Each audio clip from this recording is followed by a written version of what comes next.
we see today, in today's Daily Graphic, we read of how 3 illegal miners, all the way from February though, to be fair, have been sentenced to a combined 45 years, 15 years apiece. They are both fined, they are each fined 240,000 Ghana cedis, summing up to 720,000 Ghana cedis. The law seems to be biting. What is your impression so far? Are you impressed? I'm not impressed, given the fact that all this is happening and you're still not impressed. Given the fact that the thousands of people that are deemed to be involved in Galamsey, if you apprehend 3 and convict and sentence them to 45 years, and in addition, slap them with a fine, what happens to the others? We've seen a lot of videos making the rounds where policemen in this country have arrested foreigners. What's happening to them? Why are we not placing the foreigners on trial? Why are we not arraigning the foreigners before the courts of law? So there appears to be a selective implementation or administration of justice in the matter. You understand? We want. So those who have some clout. Yes. So that's my next point. Left alone. The law appears to be biting the common man, the average man in the streets. But we've seen the excavators of purported bigwigs also burnt and all that. The burning does not constitute prosecution. Right. These persons have been put before a court of law, and trial perhaps has gone. If it wasn't a summary trial, then it means a full-blown trial.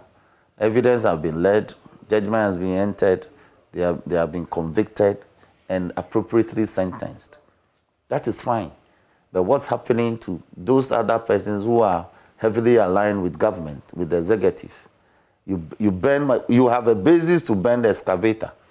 If you have a basis to burn my property that is alleged to have been used in an illegal small-scale mining, then it means you ought to have prosecuted me appropriately. But they are not prosecuting them.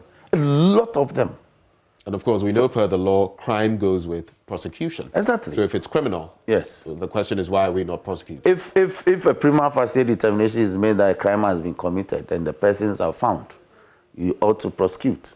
It's immaterial if you succeed with prosecution or not. Your duty is to investigate, make a prima facie determination, and arraign the people and prosecute. Let them defend themselves. If they do so competently and they are acquitted, that is fine. Do you feel that is a fundamental flaw in this entire... It's not a flaw. It's a deliberate attempt to leave persons that are aligned with government out from prosecution and deal with the average man. To be fair, it's been said that there are members from, especially the ends of both political parties, who have been involved in illegal mining. So it wouldn't just be, even if it were the case, it wouldn't just be this administration. In fact, it's a very corrupt attempt to equalize. Very, very corrupt attempt. Corrupt because it's unacceptable for you to say that because the persons belong to the NDC, you will not prosecute them. I have not seen any NDC person whose name has come up in this Galamsey matter. I haven't. But you think members of this administration are in it? I mean, we've heard in recent times the likes of John Boydu, General Secretary of the NPP, who has said that some allegations out there concerning his involvement, not true. We've heard of the majority leader, H.A. Mensabos, who has come to say that even people approached him for his land and he said no. So which key figures are you speaking? Okay. There's a video of Ekwausi receiving money. You are aware? We've seen that video? Central Region. There's a video of the former Minister of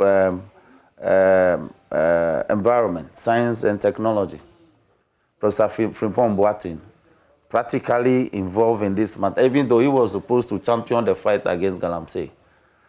There's a video of the security men burning Kijemfua's excavators to the extent that she's written heavily to the seat of government for him to intercede in the matter. Now, there's a video of many other activities involving illegal mining that are aligned, of persons that are aligned with government. Why are they not prosecuting them? They should show me one piece of evidence, preliminary, of any NDC person that is involved in Galamsey, for which they will say that the persons that are involved in Galamsey belong to both parties. It's a very weak argument to make. Okay. Otherwise, then the whole agenda to fight the small-scale illegal mining won't succeed. Staying on the law, but Yeah. still with Galamsey. Yeah.